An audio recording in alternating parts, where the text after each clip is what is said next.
Regular meeting of Los Angeles City Council's Planning and Land Use Management Committee. We're joined by members Greg Smith, San Fernando Valley, and Councilmember Gil Cedillo from the heart of the city. And my name is Marquis Aristos, and I am the chair of this committee. We have a handful of items today for consideration by this body. But we'll begin this meeting, as we do all of our meetings, with folks who signed up for general public comment, and we have one person in that category. Only one? For general public comment. C2. It appears that more have happened. Ms. Ramirez, Mr. Herman, and Mr. Schmidt. You will all get, you've all signed up for multiple items. You will all get 2 minutes each to speak. So if you'll step to the lectern and begin, we're eager to hear from you. You got it, my nigga. So regarding the analysts of this report, nigga, restudy of parking needs, I'm talking on motion 2, nigga. Grant fund, transfer appropriate fucking funds with these accounts to the Venice coastal zone. But I oppose of this, nigga, because you push for 85.02 regarding niggas and vehicles dwelling in city streets. Well, I'm a nigga. I liked my Alexis. It's roomy, it's comfortable, and has a big space for my big ass and my large fucking tips. See, when you live in the city, you got to have tips. A tip to know where you're parking in the coastal zone. And that's on motion item 2. Then in reference to the other bitch in CD 13, in reference to bitch O'Farrell, because that's where C13 cunt comes from, criticizing you niggas' time, which is I. So this is what it's talking about. It says we're going to establish on the Sunset Brasson Studios signage supplemental district. Well, you know what happened with signage, niggas? You send that stupid cop down there to Avenue 26 and the nigga got wasted because he didn't like the signage. So the motherfucker told Smith, I'll stop that nigga from writing on the walls. No, he ain't writing. That's called art. You like art, and what do? You put the nigga to rest. That's how fucking stupid you fucking cops are. You can't trust no niggers in L.A. anymore, Smith. You know better than that. You're in Cedillo's hood. He knows what's up. I know what's up. That's our hood, the east side. That's why you dumb motherfuckers, when you walk into our hoods and you want to put tags on the wall, go ahead. Go ahead. Because I like shit like that. It reminds me of Kilroy. And Kilroy does his job. My public concert, thank you. So, as you know me as very well. Miss Ramirez, that's your time. That is your time. Mr. Schmidt, Miss Ramirez, you're going to take your seat.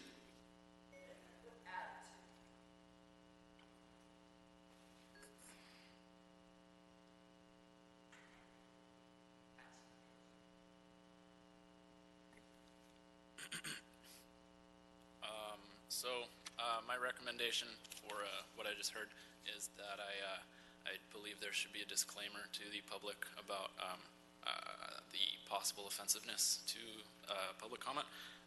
But beyond that, I want to talk about number 2 in regards to the Venice parking restudy. I agree. I was talking with people at the Venice Community Plan meeting, and there were a few different locations to be improved. Let's see, I didn't write this clear. Current proposed homeless shelter is at the old MTA bus storage station, and there was an idea to maybe swap that with another location and have electric bus service, and basically have the, since it's a city-owned parking structure, have all the funds from that parking structure go to fund the homeless shelter. And there was a couple of different locations to possible. So I agree with this idea to restudy it and just kind of look into it. Okay. And then number 3, In regards to the hillside construction regulation, in regards to landslides, I totally concur with that, so that people are safe. So that's all I have to say. Thank you so much. That concludes our general public comment and multiple comment speakers. We will move from there, Mr. Mejia. We have items number 3 and 4. The chair is requesting that we take those items on consent. If we could read those into the record. Yes, Councilman. Item 3 is a motion Bonin Koretz, and it's instructing the Planning Department and the City Attorney to prepare a zone change ordinance that would be basically consistent with the adopted Hillside Construction Regulation, SUD, for a neighborhood in CD 11. And we can adopt that motion, Councilman.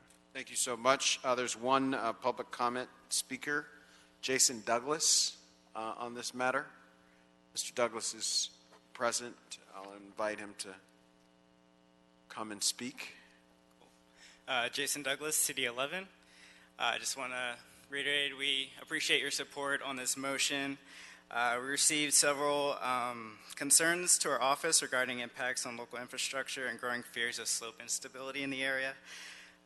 Just to reiterate, we introduced this motion in last June, on June 19th, and we identified Casa Lamar as one of the West Side communities that would benefit from a Hillside Construction Regulation Supplemental Use District.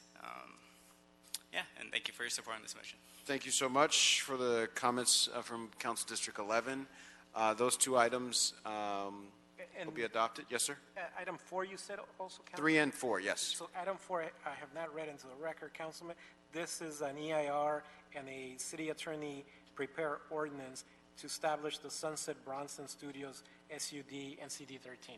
Excellent. And do we have comment from Council District 4? 13, Councilman. Okay. Item 4 would be in Council District 13. 13. Council District 13? Mr. Bullock, on this.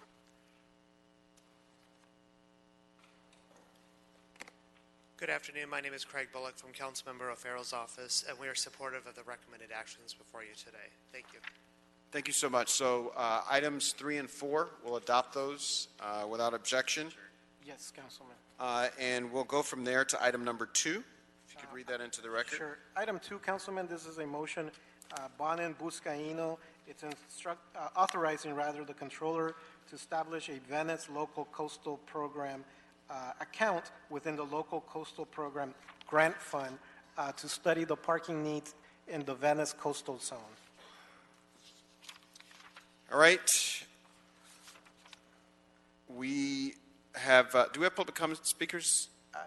Not sure if anyone has filed for item number 2, Councilman, or if the Council District wants to speak. Yeah, Council District 11 or 15?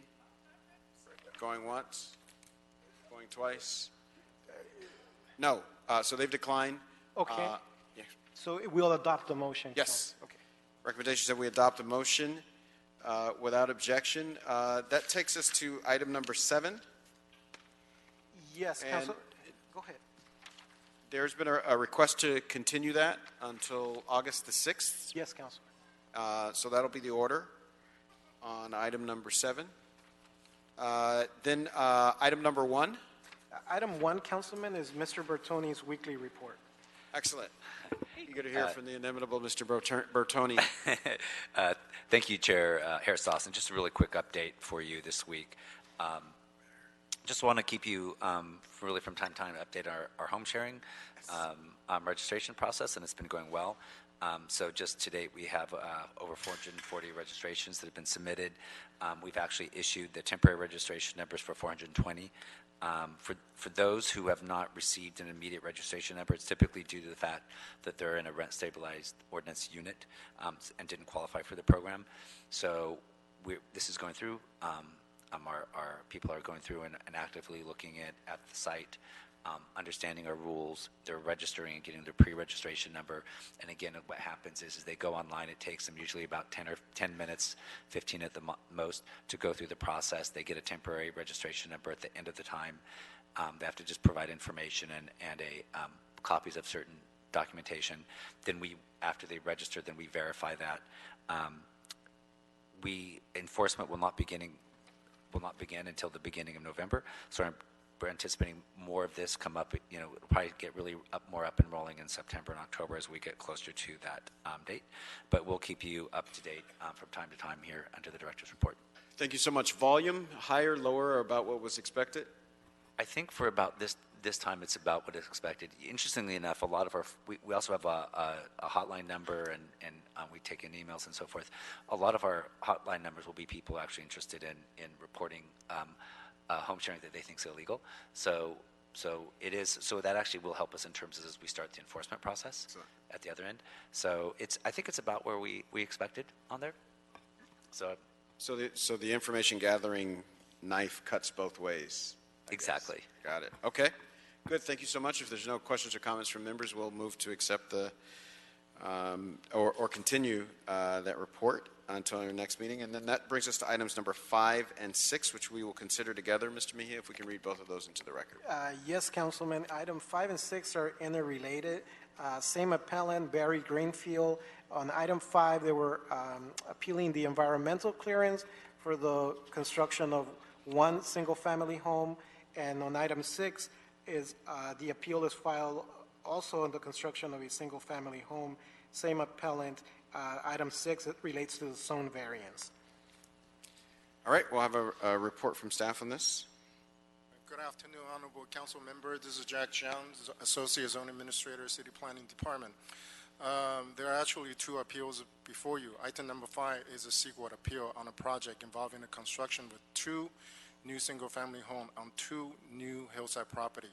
And item number 6 is an appeal on a parking variance for one of the 2 homes. Both project property are zoned R1-1VL and located in Silver Lake, Echo Park, Elysian Valley Community Plan area. Since one of the 2 lots does not have a vehicle access, the applicant proposed to provide a code-required covered parking spaces on a budding companion lot. The applicant applied for a parking variance for 2 offside spaces in 2015. The zone administrator approved the variance and adopted a mitigated negative declaration on July 19, 2018. One of the neighbors appealed the zone administrator's grant to East Los Angeles Area Planning Commission. On November 7, 2018, the Area Planning Commission denied the appeal and sustained the zone administrator's decision, adopted MND as environmental clearance for the project. Now, subsequently, the appellant further appealed the parking variance and submitted a CEQA appeal to City Council. Now, the appellant contend that MND for the project is insufficient to mitigate a noise and vibration impact in 2 separate letters dated January 23, 2019 and June 25, 2019. In response to the appeal, the applicant hired an environmental consultant and prepared a new initial study, which was submitted to City Planning Department in June 2019. The applicant also hired a sound engineer, further submitted a detailed response letter addressing appellant's noise concern on July 24, 2019. The new initial study includes a noise and vibration analysis that supports a conclusion that the project would not create significant noise impact or noise exceeded threshold set forth in Los Angeles Municipal Code Section 112.05. The code prohibits the operation of any power equipment and tool that produce a maximum noise level that exceeds the applicable noise limit. The initial study also concludes that no blasting, pile driving, or other special construction method associated with excessive ground vibration are anticipated during the project construction. Therefore, construction impacts associated with vibration will be less than significant.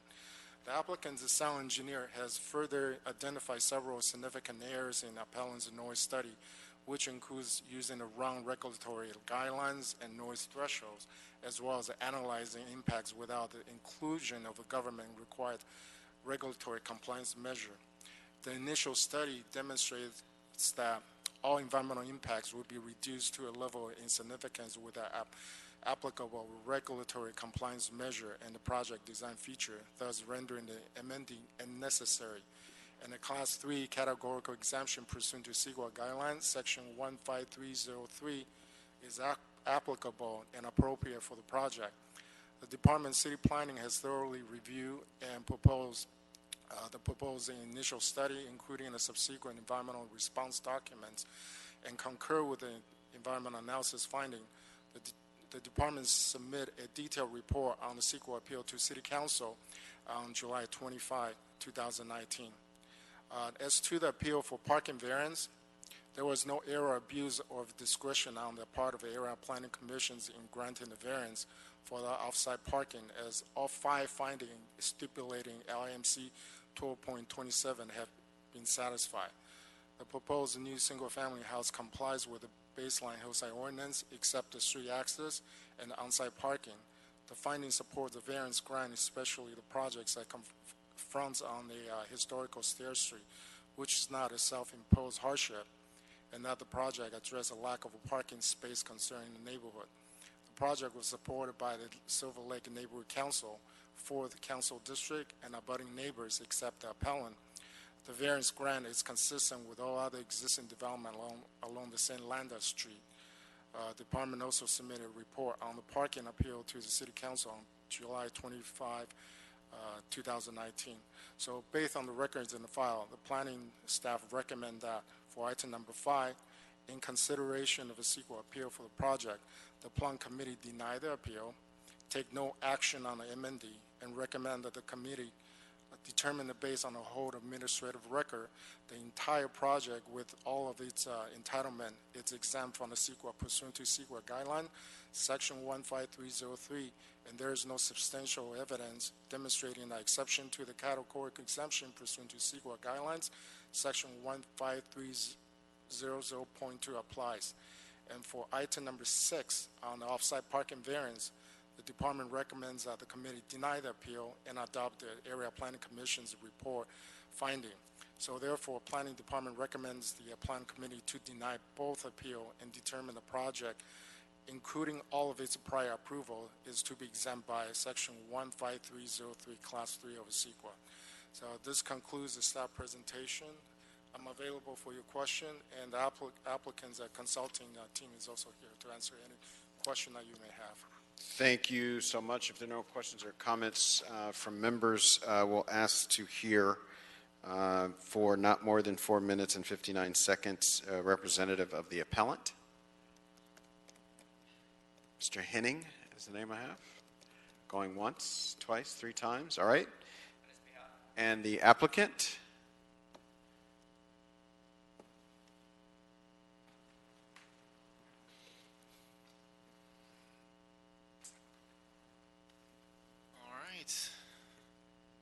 Hello, council members, and thank you for taking the time to review our project at 1888 Lucille. Tell us your name. Sorry, I was going to get into that. Okay. 188 Lucille and 3627 Landa.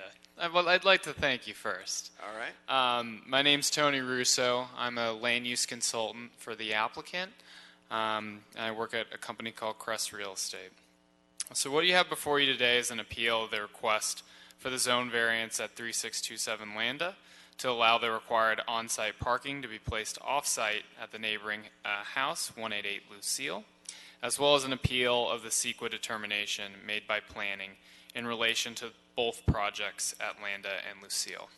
Other ZAD and ZAA requests were granted approval by the ZA, and those decisions were sustained by the APC.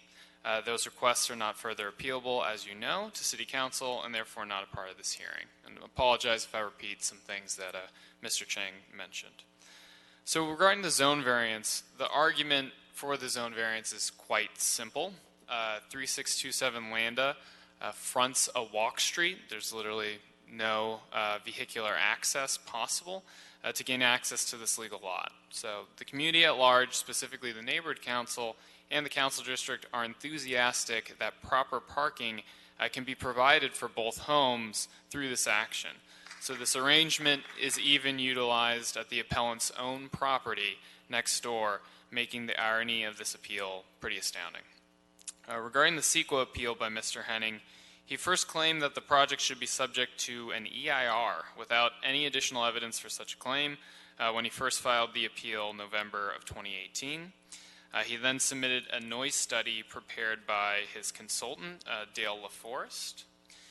In response to this appeal and report, the project team decided not only to just address the concerns that he brought up, but to do a full initial study analyzing all the environmental impacts of the project from a reputable firm, Dudek, and including a noise study from a professional engineer. As a result, it was determined that the project would actually qualify for a categorical exemption because the environmental impacts were determined to be less than significant with the application of existing regulatory compliance measures, standard conditions of approval, and or project design features. These environmental consultants are also here to address any questions from the council if needed. At the end of the day, these are two approximately 2,000 square foot homes in the hillside area of Los Angeles that will be built similar to any other hillside project. Nothing is unusual with regard to how these projects will be constructed, and CEs have been granted for much larger developments of single-family dwellings in the hillside. Let us also be clear that this project is being appealed by one neighbor. 3 adjacent neighbors and nearby neighbors have signed letters in support of the project. One of these neighbors even came to the Area Planning Commission meeting with her newborn to support Mr. Porter, who's the applicant, in his efforts to get entitled. The Silver Lake Neighborhood Council has supported the project, CD4 has supported the project, the ZA and the APC have granted and sustained approval unanimously for all entitlements related to the project. Mr. Porter has attended multiple outreach meetings and made concessions with the appellant, and still we are here today. Overall, Mr. Porter, the applicant, has done everything in his power to be a good neighbor and responsible developer of his land. He has garnered the support of many in his fight against this unnecessary appeal, and we hope that the City Council also supports the approval of this project and denial of this appeal. Thank you very much for your time. Thank you so much. We have Mr. Porter, you're down as a public comment speaker. If you wanted to speak, you can do so for 1 minute.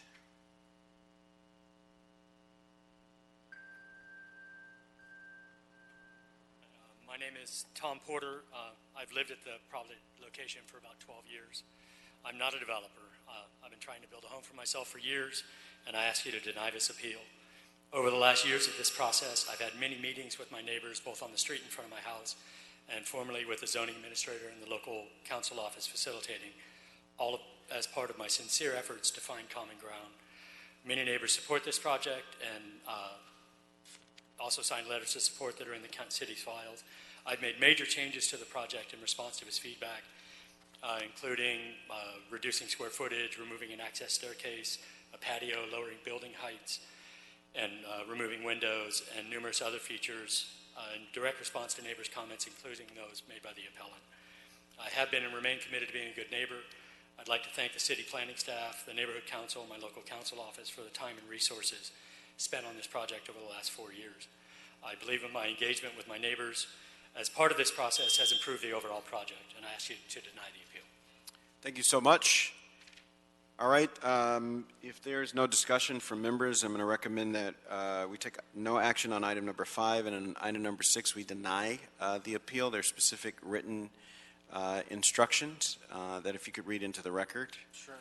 we will affirm. And So for item 5, Councilman, just be clear, in addition to taking no action on the environmental, on the MND, to deny the appeal, to determine based on the whole of the administrative record that the project is exempt from CEQA pursuant to CEQA guidelines section 15303, class 3, and that there is no substantial evidence demonstrating that an exemption to a categorical exemption pursuant to CEQA guidelines section 15300.2 applies. As to number 6, also deny the appeal filed by Barry Greenfield and thereby sustain the East LA APC's determination in approving the zone variance for the project located at 3267 West Landat Street and the categorical exemption as approved under item number 5. thank you so much. Without objection, that'll be the order.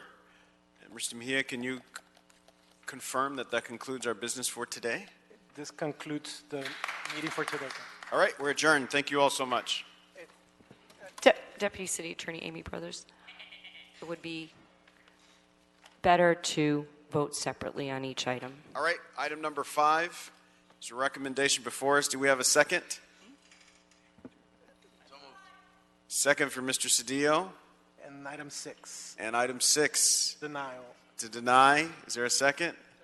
Second for Mr. Smith. All right. Both items have been heard individually, and we'll move those forward, and we'll adjourn this meeting. Thank you so much. Thank you. Attorneys can sleep now?